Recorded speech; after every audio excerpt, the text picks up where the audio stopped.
आज गली गली दारू बिक रहा है, इस पे सरकार क्यों काम नहीं कर रही? आज नकली होलोग्राम नहीं है क्या? नकली होलोग्राम आज भी है, नकली दारू आज भी बिक रही, गली गली दारू बिक रही।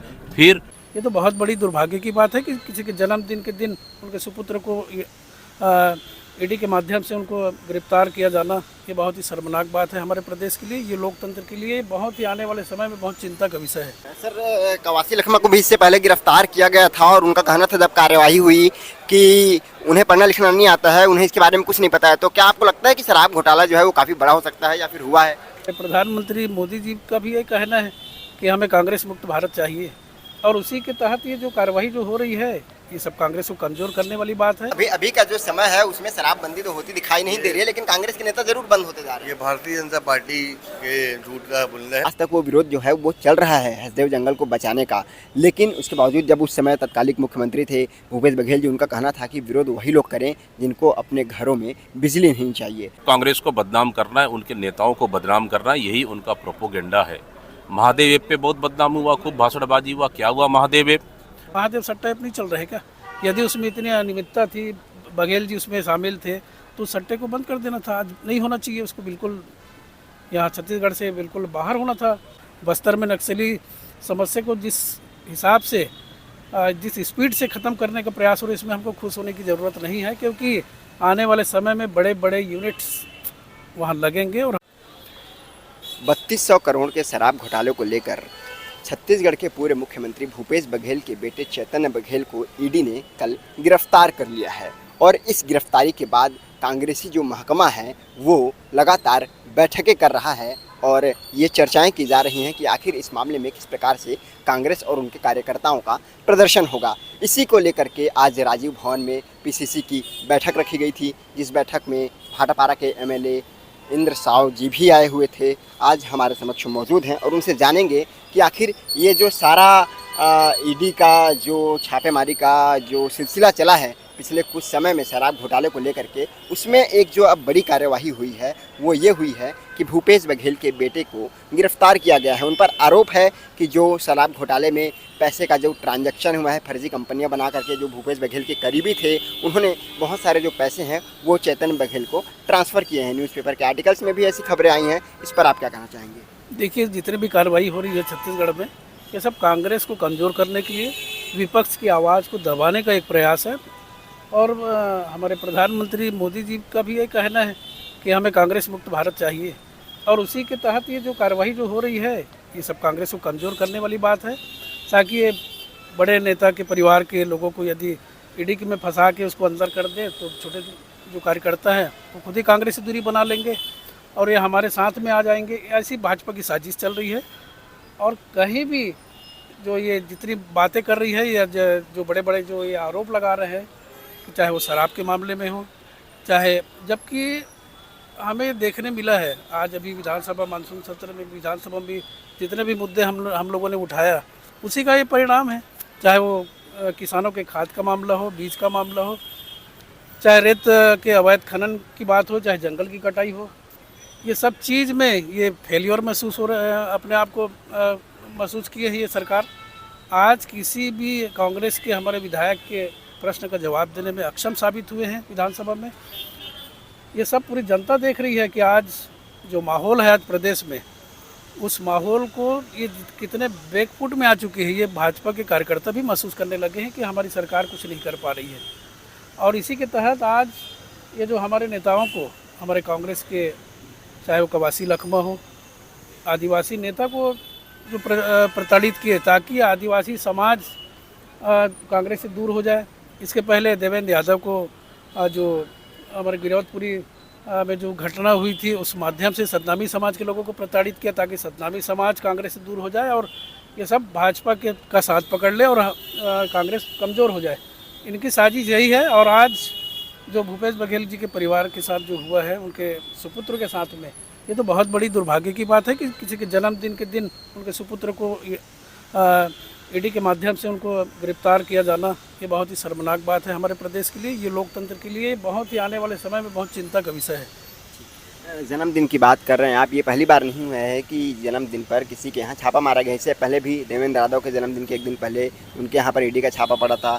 इससे पहले भूपेश बघेल के जन्मदिन पर उनके जो करीबी थे उनके यहाँ ईडी का छापा पड़ा था। तो लगातार जन्मदिन पर जो छापेमारी का सिलसिला है ईडी का, वो जारी है कांग्रेसी नेताओं पर।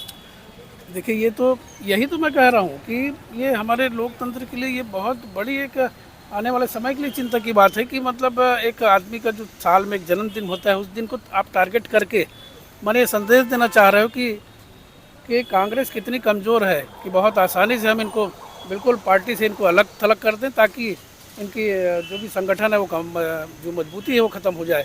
ये ऐसी साजिश इसलिए ही किया जा रहा है कि एक विशेष पर्व है या जन्मदिन है, उसमें करके यही साबित करना चाहते हैं कि कांग्रेस के जो छोटे कार्यकर्ता है वो डर जाए और अपने आप को कांग्रेस से दूरी बना ले। कवासी लखमा जी की बात कर रहे थे, आपके आदिवासी नेता को प्रताड़ित किया जा रहा है, लेकिन जब कवासी लखमा जी के ऊपर इस मामले को लेकर के कार्यवाही की गई तो उनका कहना था कि उन्हें पढ़ना लिखना नहीं आता है, वो सिर्फ सिग्नेचर कर सकते हैं। उन्हें जहाँ पे कहा गया वहाँ पे उन्होंने सिग्नेचर किया, उन्हें इस मामले के बारे में कोई भी जानकारी नहीं है। तो आपको नहीं लगता कि कवासी लखमा का मिसयूज किया गया है इस पूरे मामले में कहीं ना कहीं, यदि ये घोटाला हुआ है तो? देखिए, आज ईडी की जो कार्रवाई है, ये जिसकी सत्ता सरकार है वो डरा धमका के कुछ भी बयान ले सकते हैं, और ये दबावपूर्ण जो कार्रवाई है इनकी, और दबाव में कुछ भी नाम उगलवाना चाहते हैं, कुछ भी बयान दिलवाना चाहते हैं, ताकि इनकी जो कार्रवाई हो रही है उसमें मजबूती मिले और हमारे कांग्रेस के लोगों को हतोत्साहित करने का जो इनका प्रयास हो रहा है वो ये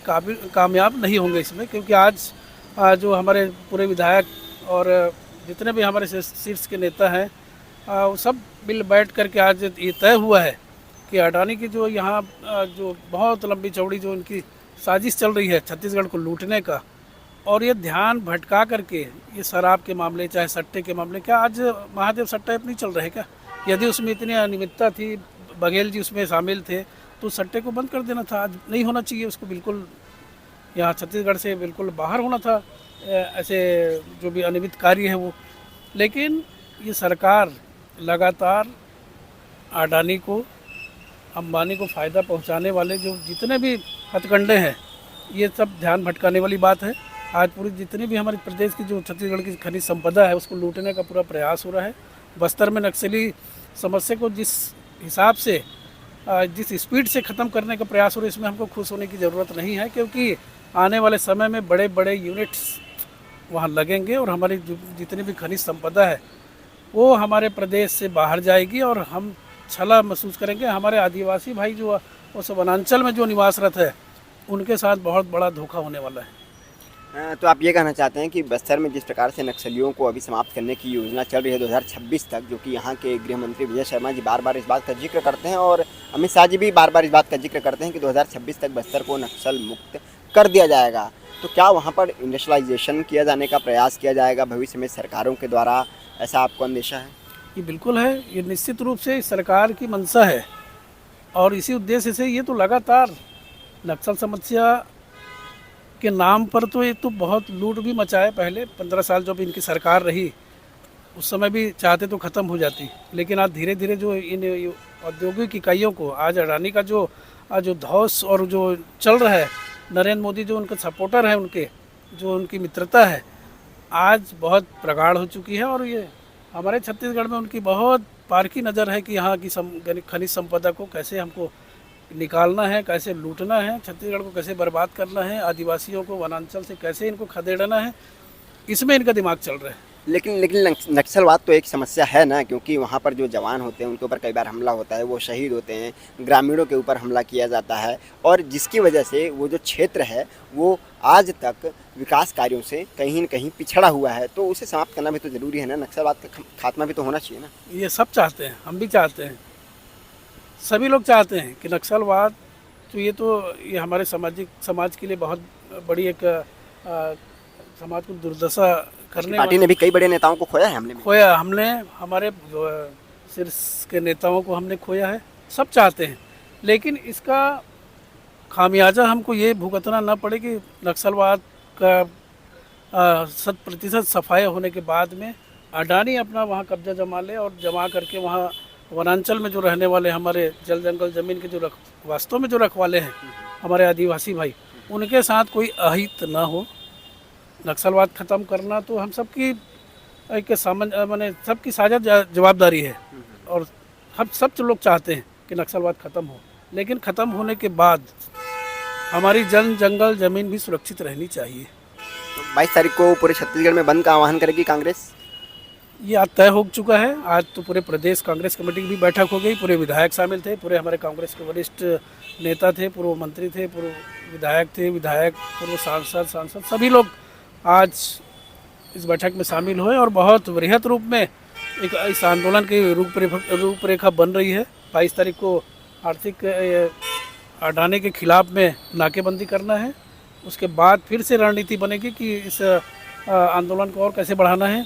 लगातार कांग्रेस के नेताओं ने इस बात पर जोर दिया है कि आने वाले 3 साल हमको लगातार इस तरह भारतीय जनता पार्टी के खिलाफ में हमको आवाज़ उठा करके हमारी छत्तीसगढ़ की जनता को कैसे हमको उनके बुनियादी सुविधा और उनके रोजगार के अवसर और इनके बारे में कैसे हमको सरकार की नींद को से जगाना है, इस बात पर बहुत गंभीरता से चर्चा हुई है। और आज हमारे मीडिया के साथियों ने भी इस बात के बहुत सारे जवाब सवाल भी किए, उसका सभी हमारे वरिष्ठ नेताओं ने उसका जवाब दिया है और सभी ने आज इस बात के लिए अपना समर्थन दिया है कि आने वाले समय में हम बहुत सब मिलजुल करके इस सरकार को ये बता देंगे कि यहाँ की अनैतिक जो भी गतिविधियाँ हैं, असामाजिक जो गतिविधियाँ चल रही है सरकार की, वो सब को नेस्त नाबूद करना है। आप लोग अभी गए थे रायगढ़ के आसपास किसी क्षेत्र में जहाँ पर पेड़ों की कटाई हो रही थी, अडानी को वहाँ के जो कॉन्ट्रैक्ट है वो दे दिया गया था। आपके साथ में भूपेश बघेल जी और बहुत सारे जो कांग्रेस के नेता गए थे वहाँ पर विरोध करने के लिए। ये क्या मामला है? क्योंकि इससे पहले भी जब हसदेव जंगल कर रहा था, कांग्रेस की सरकार थी, उस वक्त भी लोगों ने विरोध किया था और आज तक वो विरोध जो है वो चल रहा है हसदेव जंगल को बचाने का। लेकिन उसके बावजूद जब उस समय तत्कालिक मुख्यमंत्री थे भूपेश बघेल जी, उनका कहना था कि विरोध वही लोग करें जिनको अपने घरों में बिजली नहीं चाहिए। और आज अब जब आप विपक्ष में हैं तब आप विरोध करने जा रहे हैं, जब आप पक्ष में थे तब आपने उसके ऊपर कोई कार्रवाई नहीं की। देखिए, भारतीय जनता पार्टी की सरकार छत्तीसगढ़ में सिर्फ चुनाव जीती थी, मुख्यमंत्री शपथ भी नहीं लिए थे और जो हसदेव अरण्य है उसकी कटाई चालू हो गई थी।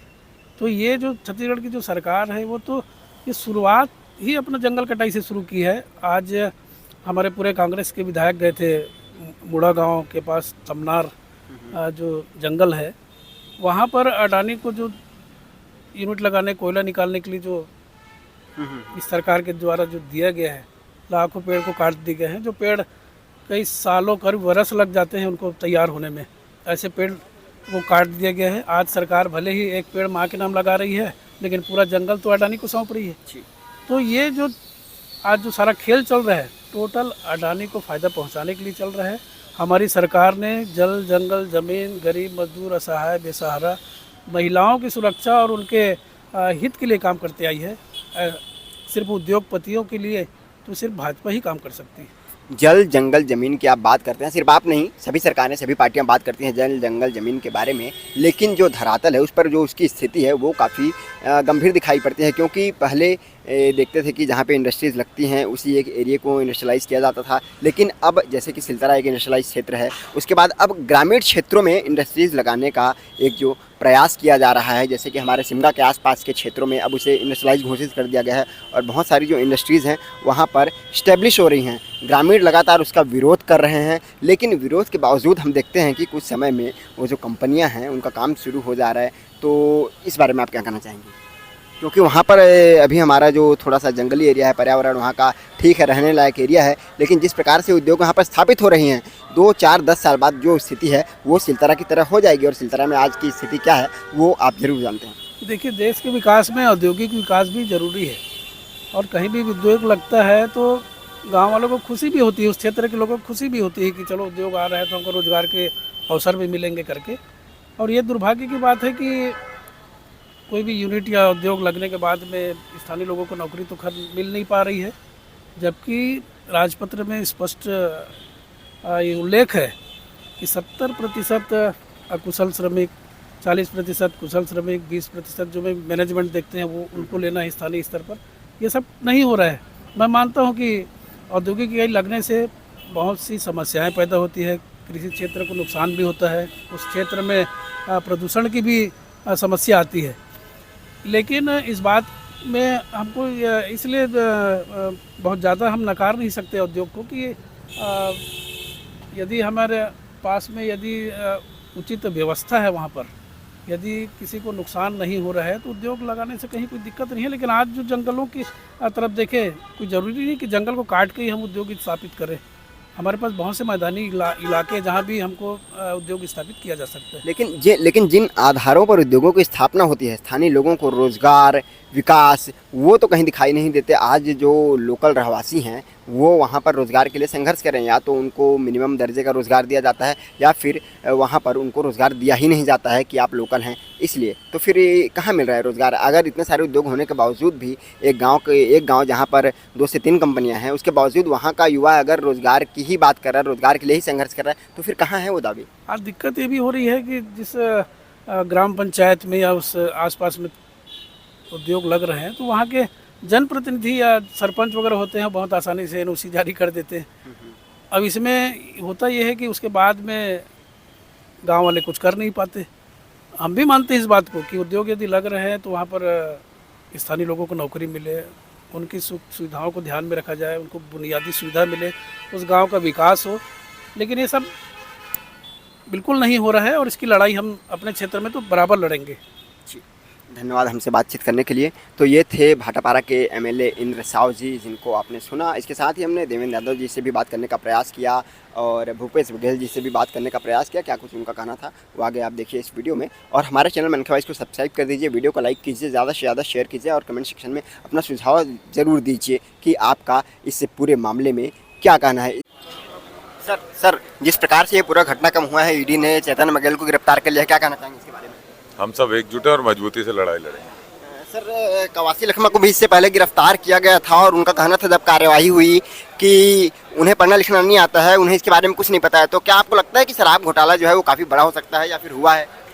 देखिए ऐसा है, जांच एजेंसी अपनी जांच कर रही है, लेकिन जो कार्रवाई हो रही है वो दोषपूर्वक हो रही है, राजनीतिक ढंग से की जा रही है, इसलिए हम लोग इसका विरोध कर रहे हैं। धन्यवाद। कई फर्जी कंपनियां बना करके भी ट्रांजैक्शन किया गया, ऐसा कहना है। भाई साहब मैं अब वो आपने पूरा पढ़ा होगा, पेपर में आया आर्टिकल। अब पेपर में जो आर्टिकल्स हैं वो इसका जवाब आप ईडी से लेंगे तो बेहतर रहेगा, एजेंसी से लेंगे तो बेहतर रहेगा।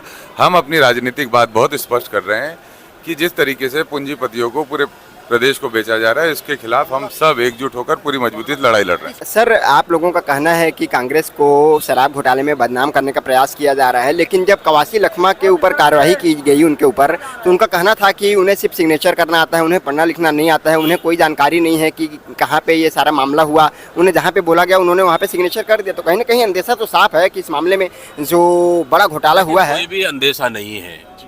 सरकार झूठे वादे कर सत्ता में आई और सिर्फ कांग्रेस को बदनाम करना है, उनके नेताओं को बदनाम करना है, यही उनका प्रोपोगेंडा है। महादेव ऐप पे बहुत बदनाम हुआ, खूब भाषणबाजी हुआ। क्या हुआ महादेव ऐप तो बंद नहीं हो पाया, शिवा ऐप चालू हो गया और कई ऐप चालू हो गया। आज गली गली दारू बिक रहा है, इस पे सरकार क्यों काम नहीं कर रही? आज नकली होलोग्राम नहीं है क्या? नकली होलोग्राम आज भी है, नकली दारू आज भी बिक रही, गली गली दारू बिक रही। फिर मतलब कांग्रेस को आज सरकार बैकफुट में है, कांग्रेस मजबूती के साथ लड़ रही है। कांग्रेस को बदनाम करो और फिर सत्ता बनाओ। शर्मा जी, भूपेश बघेल के बेटे चेतन बघेल को गिरफ्तार किया गया है ईडी के द्वारा शराब घोटाले के मामले में। इस मामले में आपकी क्या प्रतिक्रिया है? मेरे भूपेश बघेल जी ऐसे नेता हैं जो प्रदेश के अलग अलग जनहित के मुद्दों पर उठाते रहे हैं सवाल, और ये बात सरकार को पस्ती नहीं है। वो लगातार अडानी की पेड़ कड़े के मुद्दे उठाते रहे हैं, लगातार वो जनहित के मुद्दे उठाते रहे हैं और ये बात सरकार को पच नहीं रही है। इस प्रकार से कार्यवाही जो है वो करते आ रहे हैं और ये बिल्कुल जो है ये समझ में आता है कि चाहे किसानों खाद का मामला हो, चाहे स्कैम्स का मामला हो, भूपेश बघेल जी जनहित के मुद्दे उठाने के लिए सरकार को पस्ती नहीं और इसलिए उनके परिवार के ऊपर आक्रमण करने का प्रयास हुआ है। इससे पहले भी जब 2018 में विधानसभा चुनाव हुए थे, कांग्रेस ने गंगा जल लेकर के ये शपथ दिया था कि वो शराबबंदी करेंगे। ये सब बात नहीं है। कांग्रेस ने गंगा जल कसम खाया था कि किसानों को जो है धान खरीदी करेंगे और किसान कर्जा माफ करेंगे। अभी का जो समय है उसमें शराबबंदी तो होती दिखाई नहीं दे रही है, लेकिन कांग्रेस के नेता जरूर बंद होते जा रहे हैं। ये भारतीय जनता पार्टी के झूठ का बुलंद है और ये ईडी के माध्यम से सरकार को न कोई सरकार है न ईडी के दम में और लोकतांत्रिक संस्थाओं के दम में के माध्यम से विपक्ष को डराना चाहती है, आवाज़ को बंद करना चाहती है, लेकिन ऐसे बिल्कुल हो नहीं पाएगा। कांग्रेस पार्टी के लोग आंदोलन के जब कांग्रेस पार्टी के खिलाफ ऐसे घटना बीजेपी के लोग करेंगे, कांग्रेस और एकजुट होकर लड़ेगी और जनता के मुद्दे और ताकत से उठाएगी। आप क्या मानते हैं कि शराब में घोटाला हुआ है, शराब मामले में घोटाला हुआ कि नहीं? क्योंकि कवासी लखमा के ऊपर जब कार्रवाई की गई तो उनका कहना था कि उन्हें पढ़ना लिखना नहीं आता, उन्हें कुछ पता ही नहीं था, जहां उन्हें बोला गया वहां पे सिग्नेचर किसी भी प्रकार का घोटाला नहीं हुआ है, केवल जो है ये कांग्रेस को बदनाम करने की और भूपेश बघेल जी बदनाम करने, पूरी पार्टी को बदनाम करने की साजिश है, जो नाकाम साजिश है और देर सवेर से बहुत जनता के सामने बात आएगी। कुछ लोगों का ये भी कहना है कि भूपेश बघेल के बेटे को यूज करके भूपेश बघेल के करीबियों ने इसमें काफ़ी ज़्यादा घोटाला किया है। ये सब पिछले 3 साल से ये लोग ईडी के लोग यहाँ पर लगातार रेड करने का काम कर रहे हैं, लेकिन आज तक कुछ निकला क्या, सत्य सामने क्या? केवल आप झूठे झूठे बयान प्रस्तुत करके किसको पकड़ के इसको डरा धमका के उसका नाम लिखा देना, उसको डरा धमका इसके नाम लिखा देना, ये काम चला है। लेकिन आज तक ऐसा कोई भी ठोस सबूत की बात सामने नहीं आई है, क्योंकि ऐसा कोई घोटाला हुआ ही नहीं है। जबरन विपक्ष के लोगों को परेशान करना, कांग्रेस को बदनाम करने की साजिश है जो निरंतर चल रही है।